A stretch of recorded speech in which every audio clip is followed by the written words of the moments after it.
welcome to another edition of the Litigation Psychology Podcast, brought to you by Courtroom Sciences. I am Dr. Bill Kanasky.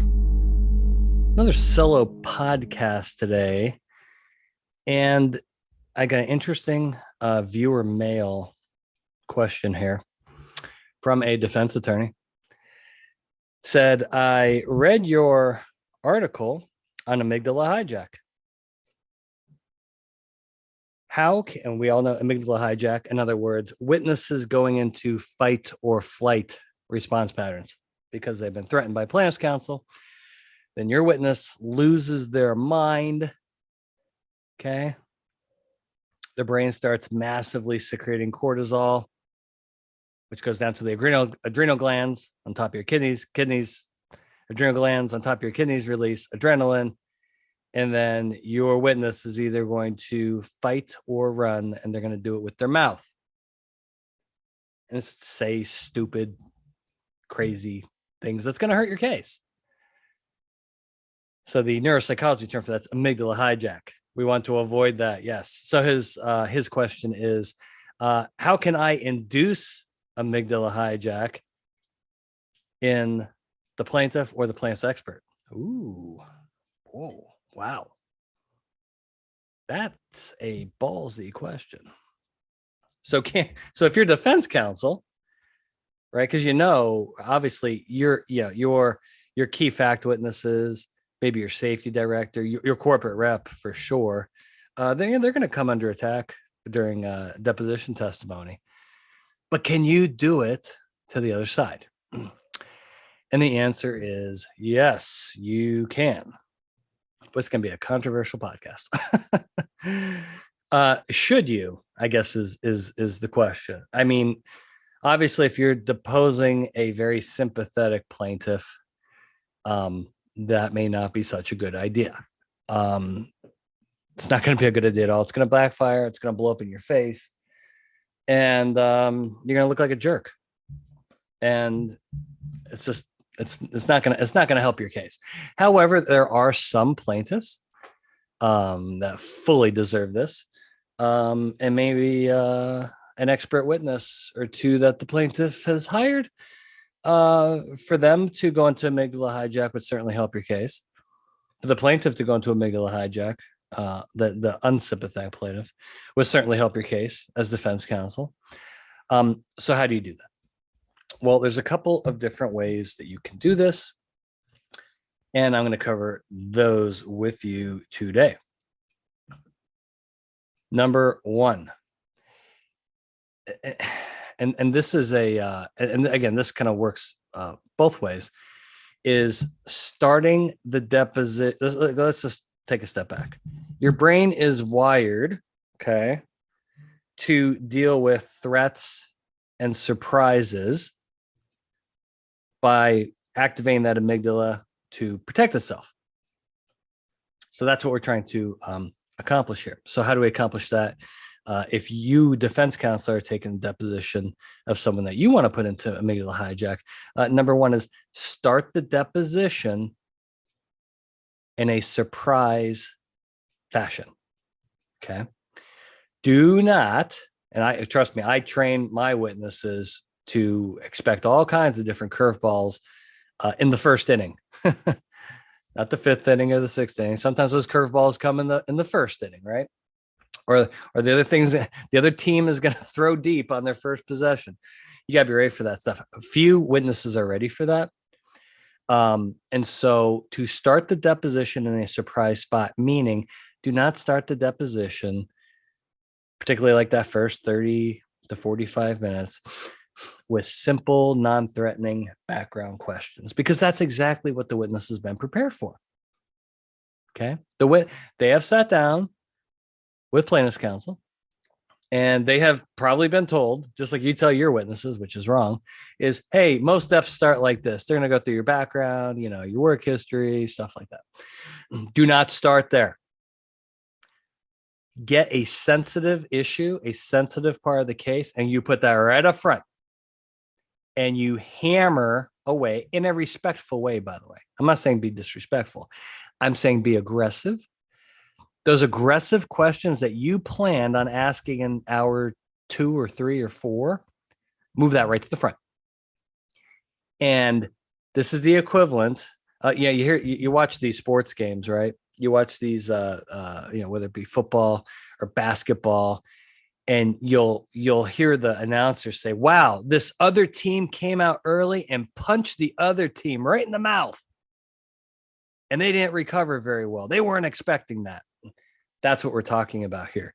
It's coming out in an unexpected fashion that will neuropsychologically force the witness's brain to go into amygdala hijack. Now, if they are very, very well trained, that won't work. See, I train my witnesses that's going to be impossible. My witnesses, okay? But I don't work with every witness on the planet. And I don't work with a lot of plaintiff witnesses, I'll tell you that. But if you start in that unexpected spot, and it's an unexpected spot and it's a sensitive spot, and that witness is not ready for that, most of the vast majority of them won't, even an expert. Start in that sensitive spot, start there and apply pressure. That's number one. It's your starting spot because they will not be anticipating it. Okay. You see it in sports all the time. Basketball and football. They do something different than you're expected. And then what happens? Panic sets in. And it starts to affect your behavior, your communication, your conduct, your play on the field. So that would be number one. Start in an unexpected and sensitive area right from the start. You can get all that silly background information in the middle or on the back end. You don't even really care about that stuff anyway. Okay. And get the other team on their heels. And that's also going to, you're going to see plaintiff's counsel panic a little bit when that happens. Okay. So we want to raise the temperature in the room immediately and not wait. Because see, here's the thing. Most attorneys like to start with those easy background questions. They want to get warmed up, right? They want to assess the witness. They want to develop rapport. Don't do it. Don't do it. Start in an unexpected place. Number two. Boy, this is going to be a controversial podcast because now we're kind of reversing all these tricks, but they work. So you might as well use them if you have the opportunity and if it's the right situation. Not all situations are like that. Is you have to properly use emotion when you're not getting the answer that you desire. So you ask a question, the prepared witness gives an answer that's favorable to them. You want a different answer. Well, now we need to inject emotion and repeat questions.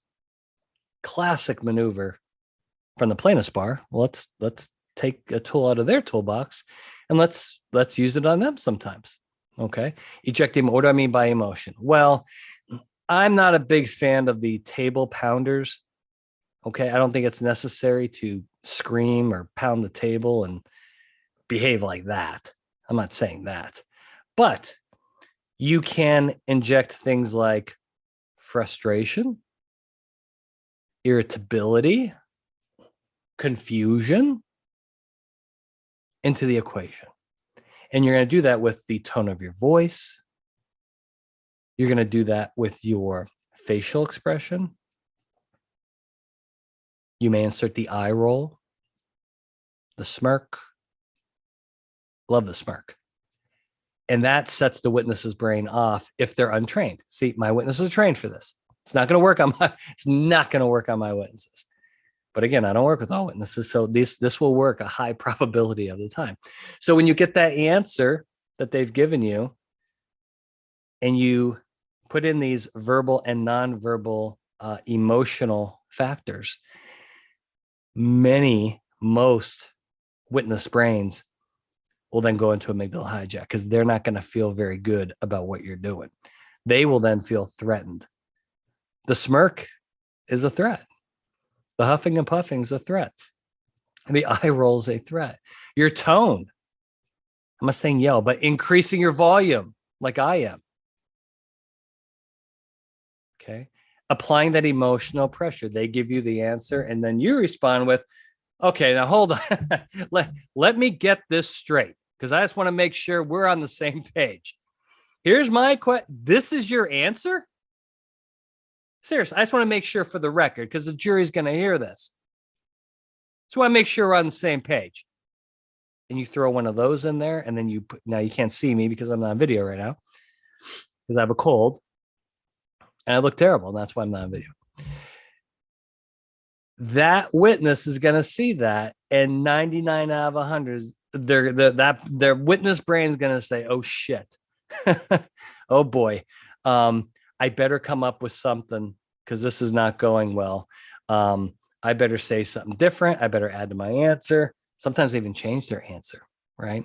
Now, the well-trained witness who goes through advanced training that I provide, thank you, they are going to not take that bait, and they're going to stick with their answer and be consistent. The untrained witness is going to take that bait every time, and they are going to do one of a few things, which is, again, fight, flight, freeze. They're going to fight, meaning they're going to argue with you. They're going to become defensive. That blood will start boiling. Or they're going to flight. They're going to start talking. Yeah, but let me explain. Because you got them on the ropes. Or they'll freeze up and just agree with you. They'll agree with anything. Okay. Now, when you do that, particularly early in a dep, this is why it's so dangerous for defense witnesses. When this happens early in a dep, it's a neurochemical reaction of cortisol and adrenaline that will then last for somewhere between 3 and 6 hours. Okay. Once you go into fight or flight, it's impossible to get out of. Okay. These chemicals stay in your system, and what it will do, it's going to prevent effective cognition for the rest of the dep. The rest of the dep. Okay. Again, I'm not saying being a jerk. I'm saying apply pressure, use emotion, eject emotion, repeat questions.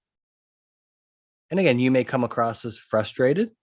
You may have come across as a little irritable. You may have come across, let's talk about confusion. They give you that good answer, you respond with, yeah, I'm sorry, that your answer confuses me. Let me back up. Let me ask it this way instead. And you repeat the same question, roughly, right? And you act confused. Well, that is a threat to the witness, because then the witness thinks, oh my, this attorney's not understanding my answer. I better add more. I better restate it a different way. It's a trap. It's a psychological warfare, folks. And this is what they're doing to your witnesses. So can you do it to the plaintiff? Can you do it to the plaintiff's experts? Absolutely. Just make sure you're doing it on the right case and the right circumstance, because again, it could blow up in your face on the wrong case. Okay. If you're in a med mal case and it's a birth injury and you're deposing mom, yeah, I don't know if doing this to mom's a really good idea, right? But there's other types of cases where it's completely acceptable, and you can still be respectful. I'm not saying be unprofessional. There's a fine line, because there are attorneys out there that can be unprofessional and unethical with how they're behaving. Just go on YouTube, type in bad deposition, but you sit there all day watching attorneys behaving very badly with witnesses. And I'm not saying do that. I'm saying you may have an opportunity here. And again, once that amygdala hijack sets in, it is going to disrupt their cognition for the rest of the deposition. That's why it's such a huge part of my training program with witnesses, with defense witnesses, and when I work on plaintiff cases in commercial litigation, where it's business versus business, I'm training the plaintiff witnesses to endure these same tactics, because they work. Because your brain is wired a certain way to deal with this stuff. And if it's not rewired, there's no choices in this matter. Your brain's going to go into amygdala hijack. Okay. So start in a surprise spot. Inject respectfully, right? Inject that emotion verbally and non-verbally. Repeat questions to create that tension to see if you can budge them off of their stance and get what you want. Third, use your best exhibits early. Don't wait till later in the dep. Don't wait till later in the dep. Again, we're trying to induce amygdala hijack, right? So meaning you want to create a threat to the witness that's going to disrupt their cognition, and then they're going to say bad things. That's going to hurt their case. That's what you're doing to them. That's what they do to your witnesses. That's what it is. Okay. Use your best exhibits early. For example, you have surveillance video. Okay. You have surveillance video of the plaintiff. Don't wait till hour 3 to use that. Why in the world would you wait till hour 3? Now, you do it early and you do it often, and that's going to disrupt them. And so when you're asking, when you're asking more meaningful questions in hour 2 and 3, they're not going to answer you effectively. And that's going to give you leverage. So now let's kind of talk about the obvious question here. Should you be doing this? Well, all's fair in love and war, right? And litigation's a war. These are tactics. These amygdala hijack tactics have been used for a long time by the plaintiff's bar. They are taught by the plaintiff's bar, and they're highly effective. And I've heard some defense attorneys like, well, I don't want to stoop to that level. I don't want to stoop to that level. And I'm not saying I don't think it's stooping. I think it's effective questioning. Right. And listen, you do this stuff at trial. Now, trial's a different animal, right? Because now you got the jury, your behavior is being judged, and you have to be really careful. Whereas at deposition, there's no jury. Yeah, it's probably videotaped and your voice is going to be on there. You have to be careful with that. In front of a jury, you got to be careful. This is not the movies. Okay. You are not Lieutenant Caffey cross-examining Colonel Jessup. Okay. All right. A Few Good Men. Look it up. Last 15 minutes of that movie's epic. Okay. But that's not what's going on here. That's not what I'm talking about. But at trial, okay, you could theoretically do the same thing. Is when you're cross-examining these witnesses, is to get to your best stuff early. Don't wait for it. Primacy is a huge factor. We've talked about that in the podcast. I've written papers about that. I do speeches on that. Primacy is key, right? So if you're cross-examining the plaintiff or cross-examining the plaintiff's expert, where should you start? Well, start with the best stuff. And most oftentimes, the best stuff you have is what's going to be most threatening to that particular witness. It's all psychology, folks. All psychology. How you do things, when you do things, how you order things, right? And again, I think just kind of the overall arching theme here is don't be so predictable. Don't be so predictable. I mean, all these depositions are out there on the, so a lot, scouting. I'm a big fan of the scouting report. Okay. I always ask defense counsel, what's the scouting report on plaintiff's counsel? Now, oftentimes the defense, I've had several deps with this, several cases with this plaintiff attorney. Here's how they roll. And we know. Or I've never been up against this plaintiff attorney before, but I got some depositions from previous cases. We've got a scouting report. Sometimes you have nothing. Okay. But I will say this, and this kind of goes beyond amygdala hijack, but I think a big skill for defense attorneys that you need to start to develop. And if you're a plaintiff attorney, yes, plaintiff attorneys do listen to this podcast. And I'm honored, quite frankly. If you're a plaintiff attorney, both plaintiff and defense attorneys, be less predictable. Be less predictable to be more successful. If you're predictable, the other team has a lot easier job to prepare. See, when I prepare witnesses, I get the scouting report, but then I'm always in the what if they do this? What if they change up this? Right? Kind of like a good defensive coordinator. Kind of like a good defensive coordinator in football. Right? You're going to look at game film from other games, but see, the other team knows you're looking at that game film. Right? You may know, hey, 82% of the time, this team runs the ball on first down. 82%. All right. Okay. Well, that means 18% of the time, it's going to be a play action fake and they're throwing it.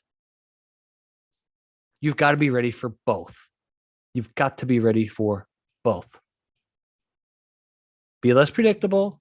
Get your scouting report. At the same time, got to be ready for anything. All right. That's your podcast for the day. Do I have a rant for you guys? Let me see. Let me go to my rant list. I'm positive I have a rant. Let's see. Rant. Where is my rant list?